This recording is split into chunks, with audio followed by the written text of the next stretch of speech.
El doctor Óscar Rojas Silva, economista de la Universidad de Guadalajara, con estudios de maestría y doctorado por la Universidad Nacional Autónoma de México, sobre la crítica de la economía política. Él es director del Centro de Estudios del Capitalismo Contemporáneo y comunicador especializado en pensamiento crítico en Radio del Azufre y Academia del Azufre. En unos segunditos ya estará con nosotros, parece que ya está en Sósimo Camacho. Buenos días, doctor. Hola, ¿qué tal? Erika, Sósimo, un gusto saludarles. Pues molestándole con esta solicitud de entrevista para hablar de este tema que tiene que ver con el encuentro de los presidentes Andrés Manuel López Obrador y Joseph Biden allá en Washington, Estados Unidos. Y bueno, ahorita que leía sus créditos, veía que es director del Centro de Estudios del Capitalismo Contemporáneo y justo está el presidente Andrés Manuel López Obrador en la cuna del capitalismo en todo el mundo. ¿Cuáles son las expectativas que se tienen después de este encuentro, doctor? Bueno, pues es un encuentro muy interesante porque como hemos visto, estábamos nosotros acostumbrados a que Estados Unidos de forma unilateral definía, ¿no? La agenda. Y bueno, ahora lo que estamos observando es que hay ahora una nueva estructura de negociación.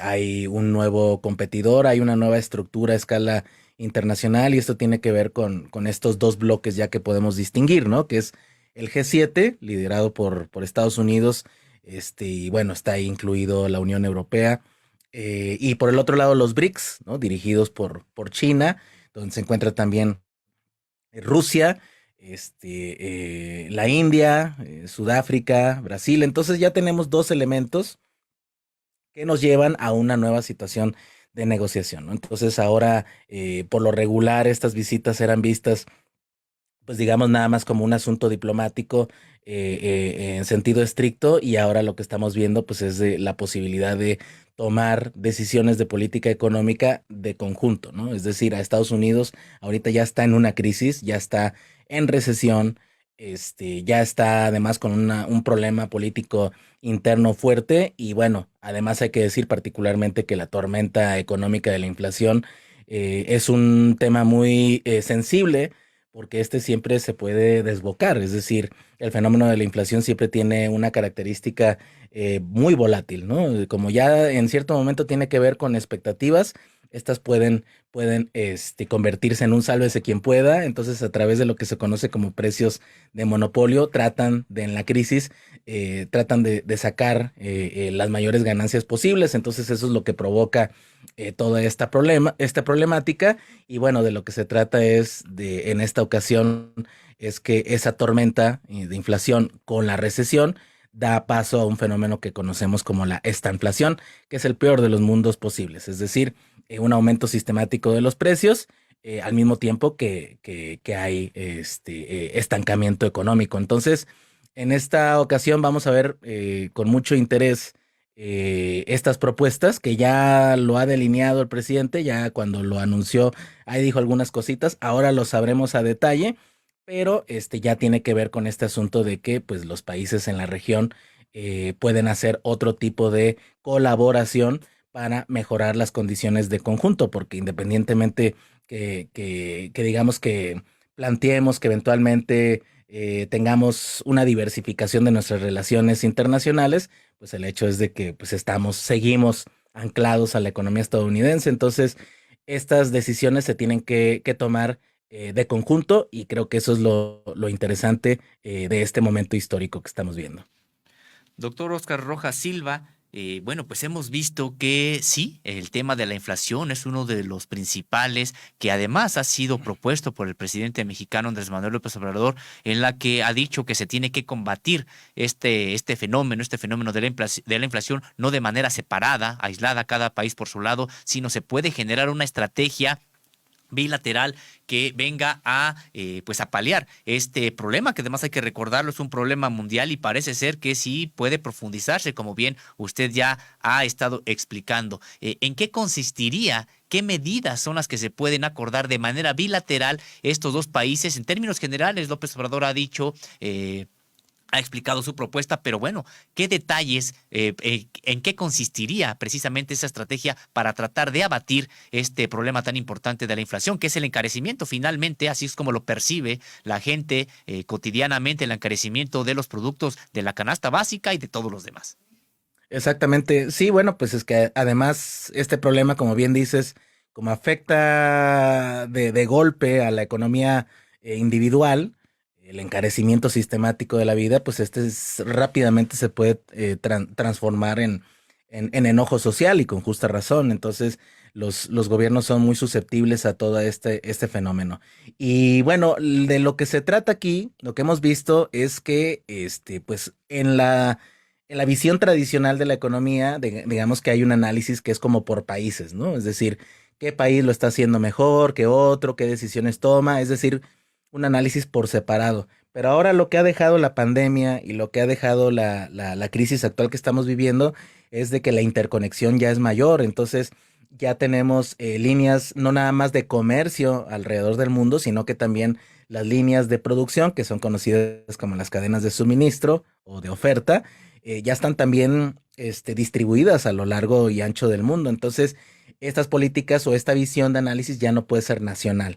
Entonces, bueno, ¿qué es lo que está pasando? Uno de los dos principales componentes que son básicos para entender esta tormenta mundial son dos: alimentos y energía.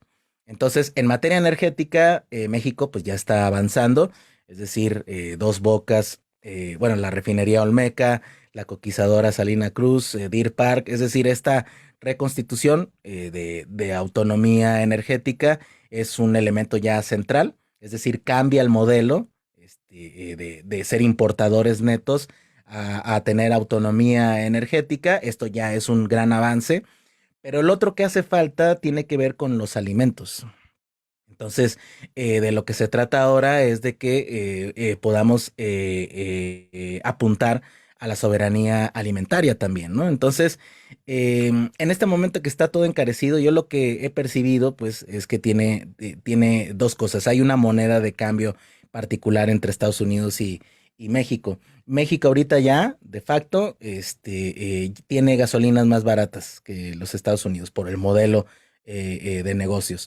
De hecho, en la frontera, pues ya han estado cruzando a cargar gasolina y pues eso es, digamos, un aliviane, ¿no? Para la población fronteriza. Y la pregunta es, bueno, si México colabora con gasolinas baratas, ¿con qué puede colaborar Estados Unidos a México en materia de alimentación?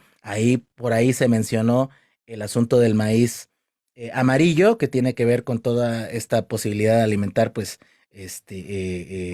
ganado, ¿no? Para efectos de la alimentación. Entonces, yo creo que puede ser por ahí una de las estrategias, es decir, bueno, pues, abramos ahí esta posibilidad de intercambiar estos elementos, ¿no? México colabora con gasolina barata, y Estados Unidos puede colaborar con alimento en este sentido, ¿no? Entonces, aquí lo que me gustaría decir también es de que este tipo ya de intercambios entre valores de uso, por así decirlo, ya es innovador en el sentido de lo que conocíamos tradicionalmente como las estructuras de libre cambio, ¿no? Que son este flujo libre de capitales financieros y de mercancías, pero ahora hay una connotación específica, ¿no? Es decir, de colaboración o coordinación específica de que cada uno de los países puede colaborar para que en las estructuras de precios esto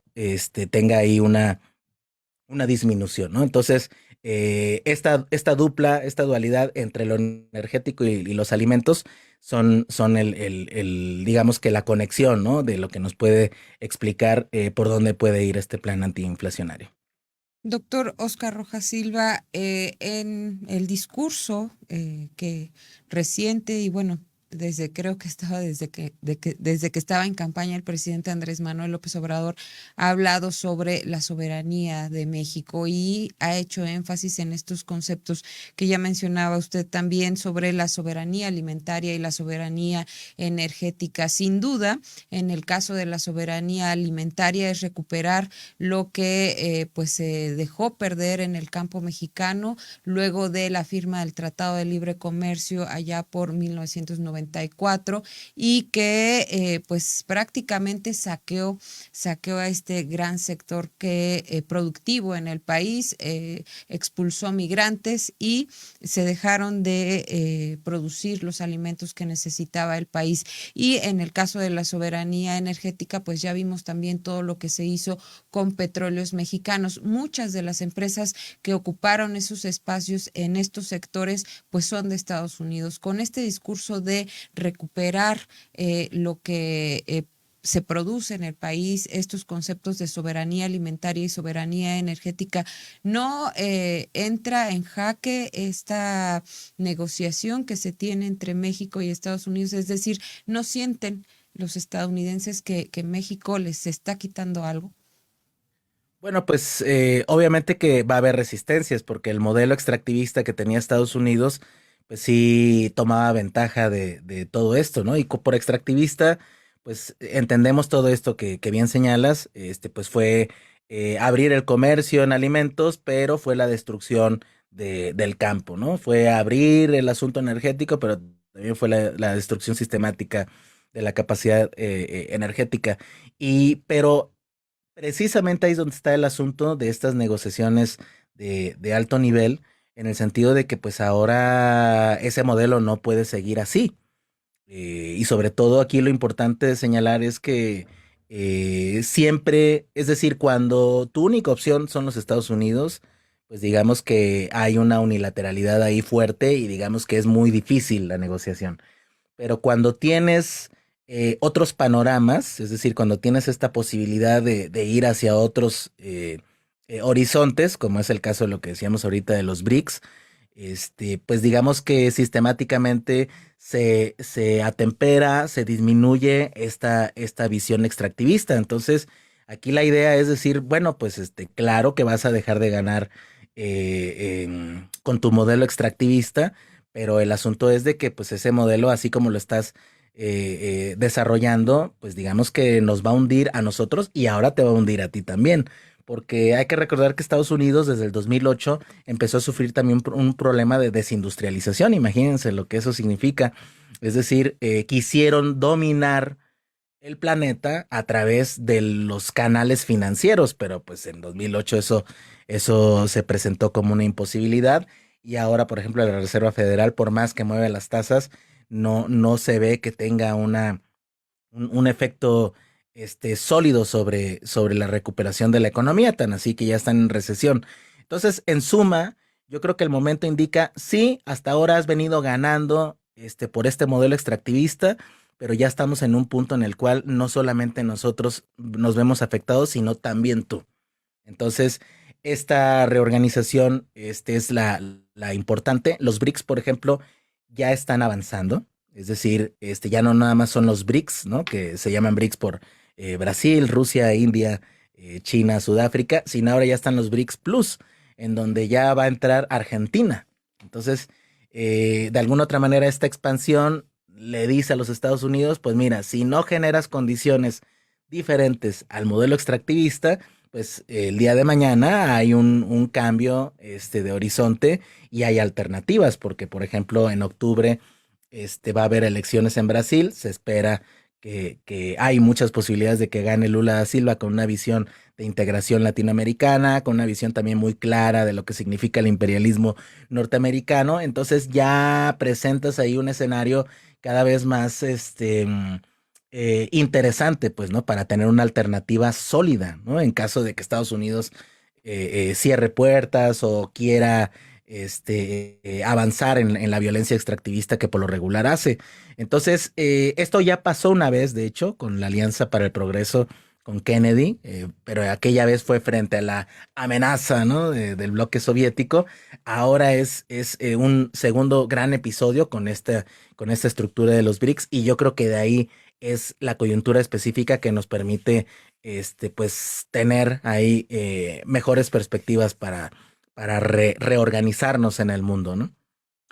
Así es, doctor. El presidente Andrés Manuel López Obrador ha expresado en distintos momentos que México debe de pues integrarse con respeto a las soberanías, dice, integrarse a Estados Unidos, y no solamente México y Centroamérica, sino todo el continente, para enfrentar a China. ¿Qué opinión le merece pues esta apuesta por Estados Unidos cuando, como usted ya bien comenzaba a señalar, pues la hegemonía estadounidense está muy cuestionada? Probablemente en menos tiempo del que se esperaba, pues la mayor economía y la mayor potencia hegemónica del mundo va a ser China. ¿No necesitaría México estarse desligando más de Estados Unidos y enfocándose más hacia otros mercados? Bueno, yo creo que ese cambio sí, o sea, yo creo que más que cambiar a China es empezar a ver que estando en el mundo uno pueda tener ya la capacidad de coordinarse con distintos bloques, es decir, no nada más con uno solo. Ya pasó una vez, por ejemplo, siendo Inglaterra, hasta la guerra mundial en el siglo XX, pues era el país dominante. O sea, Estados Unidos no lo es hasta terminar la Segunda Guerra Mundial. Y lo que son los antiguos centros hegemónicos pasan cuando ya llegan a su límite histórico, que es lo que es la hipótesis aquí con Estados Unidos, con esta disminución de la hegemonía, es que se tienen que reorganizar, es decir, se van a acoplar de otra manera a lo que está sucediendo en el mundo. Lo que está pasando aquí es que, por ejemplo, pues ya también lo que se está viendo es la desdolarización, es decir, ahora con lo de Rusia ha quedado claro que el dólar no es fiable, porque cuando un país quiere tomar algunas políticas alternativas, y no le gusta a los Estados Unidos, te puede incluso hasta quitar tus recursos, bloquearte, y esas sanciones pues ya han demostrado que son muy peligrosas porque terminan afectando a todo el mundo menos a quien es dirigida, ¿no? Ahorita es la crisis que está sucediendo en Europa.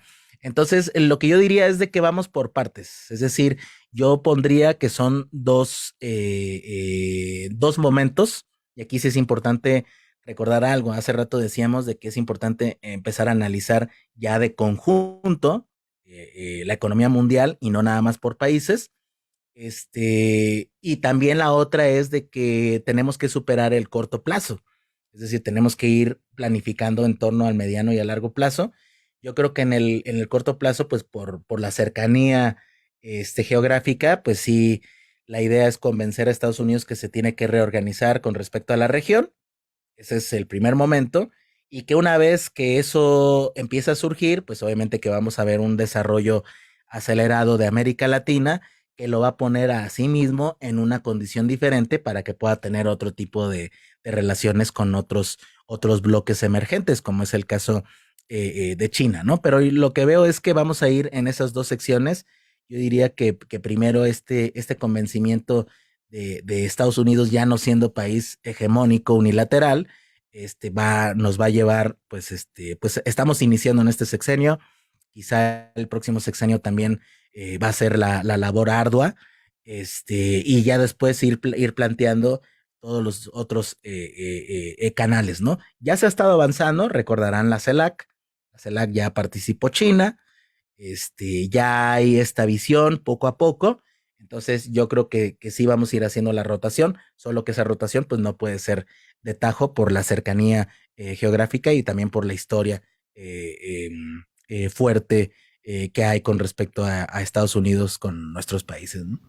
Así es, doctor Oscar Rojas Silva. Y bueno, también en esta gira allá por Washington va a tener el presidente Andrés Manuel López Obrador un encuentro con empresarios de primer nivel mexicanos y de Estados Unidos.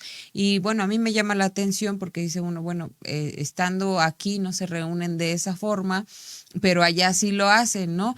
¿Cuál es el mensaje que usted ¿qué lectura le da a este encuentro también con empresarios allá en Estados Unidos? Pues los países, aún los pobres, pues, o mejor dicho, son pobres, o mejor dicho, el que sean pobres no quiere decir que no tengan capitales fuertes, aunque estos pues están concentrados, pues, ¿no? Entonces, la lectura que yo doy es de que pues eventualmente en toda esta necesidad de reorganización de las economías, pues sí es importante que los capitales que están involucrados pues también tengan esta nueva capacidad de reestructurar sus negocios, ¿no? En este caso, creo que la idea o el trabajo, por ejemplo, que hace Tatiana Cloutier en economía, pues tiene que ver con el convencimiento de que se invierta, o sea, sí necesitas inversión, pero aquí el asunto es de que pues hay de dos sopas, ¿no? O sea, una cosa es la inversión extractivista, como es la que conocimos, y la otra es de que pues se puede invertir, pero pues que quede claro de que los beneficios tienen que ser mutuos, ¿no? Y de que además esos beneficios no van a significar el reducir la capacidad de un capital para que otro lo trague, ¿no? Por así decirlo. Entonces, creo que estas reuniones son muy importantes porque están inscritas dentro de esto que hemos señalado, ¿no? Las economías en realidad se están reorganizando, o sea, ese ya es un hecho, ¿no? O sea, y los capitales privados, pues que son los que tienen esta capacidad de ejecución, pues obviamente que también dentro de esa reorganización, pues se tienen que poner de acuerdo en distribución de mercados, cuáles son este, los mecanismos de organización para que pues pueda haber beneficios mutuos. Se suele entender la planificación como si fuera nada más un asunto estatal, pero también hay planificación corporativa. Es decir, no es verdad que los mercados sean los que solitos acomoden a los jugadores, sino que los jugadores también se ponen de acuerdo porque ya son muy grandes, o sea, tienen una capacidad de mercado muy importante. Entonces, al mismo tiempo que del lado estatal se hace esta reorganización, también es muy importante que en los canales de los capitales también tengan esta reorganización. Entonces, el hecho de que estén sucediendo estas dos simultáneamente, pues es expresión de esto que estamos comentando, ¿no? Este cambio de modelo, ¿no? Doctor, el fenómeno migratorio pues es un fenómeno social, humanitario, pero también es un fenómeno económico. De hecho, en su origen, muchas personas migran por esta violencia económica que padecen, por haber sido despojadas de su patrimonio, por haberse quedado en la pobreza extrema y por eso tienen que estar migrando. El presidente Andrés Manuel López Obrador ha insistido pues que se trata de una migración de personas que no tienen trabajo hacia una nación, Estados Unidos, donde le hacen falta trabajadores. ¿Considera usted que precisamente este discurso de Andrés Manuel López Obrador pueda sensibilizar y acordar algún plan para que a la economía estadounidense se vayan incorporando de manera formal migrantes en beneficio de toda la región? Sí, totalmente. O sea, creo que de hecho este asunto de la migración en términos económicos, como bien lo señalas, creo que es una de las cosas más sensibles que tenemos que ir avanzando, porque hasta ahora nos hemos acostumbrado al libre mercado de capitales financieros y de mercancías. Pero la fuente de valor, que es el trabajo, esa sí hay todas las restricciones del mundo. Hemos visto ya ese problema, además, muy seriamente. O sea, hay mucha violencia con respecto a la migración, en Europa, por ejemplo, y bueno, también acá con respecto a Estados Unidos. Y el asunto es de que cuando la tienes, cuando no está regularizada, pues obviamente que generas toda una serie de negocios fuertes, ¿no? Los coyotes y además presentas toda esta posibilidad de que los que logran pasar, pues como no tienen papeles, pues entonces aceptan salarios más castigados o situaciones estructurales de violencia que afectan a las familias. Entonces, yo creo que si ya hemos visto que estamos interconectados, ya no nada más estamos en cadenas de comercio, sino en cadenas productivos. También lo que tenemos que ir teniendo claro es de que en el siguiente momento histórico del mundo, del planeta, es muy importante que se regularice el tránsito migratorio, ¿no? Es decir, pues hay estos elementos que siempre nos ayudan a detectar este problema, ¿no? O sea, ningún ser humano en el planeta Tierra tendría que ser ilegal en ningún lado, ¿no? Entonces, yo creo que además también, pues es cierto lo que ha detectado el presidente, de que, pues no, o sea, si tienes un montón de capital y no tienes mano de obra, pues ahí lo puedes tener y lo puedes empezar a especular y todo, pero cada cierto tiempo eso va a devenir en una crisis. Para que verdaderamente puedas generar riqueza real, tiene que estar combinado con el trabajo humano. Entonces, esto es parte también del asunto de lo que decíamos hace ratito del inflacionario, ¿no? Porque el que mezcles aumento de precios con un estancamiento, pues obviamente que el estancamiento lo puedes revertir activando nuevos procesos de trabajo. Entonces, si tú regularizas todo ese tránsito, pues se va a tener ahí otro proceso de generación efectiva de riqueza. Y bueno, lo que más importante de la regularización, pues es también pues de que quien tiene que ir a trabajar a otro lado, pues al menos pueda regresar a su patria, a estar relativamente cerca de sus familiares, que pueda hacer su vida integralmente. Entonces, el respeto a esa dignidad creo que es una de las cartas también muy, muy fuertes, porque para los Estados Unidos también es una necesidad obvia, o sea, sí tiene que ya de una vez por todas tener una política diferente con el asunto migratorio.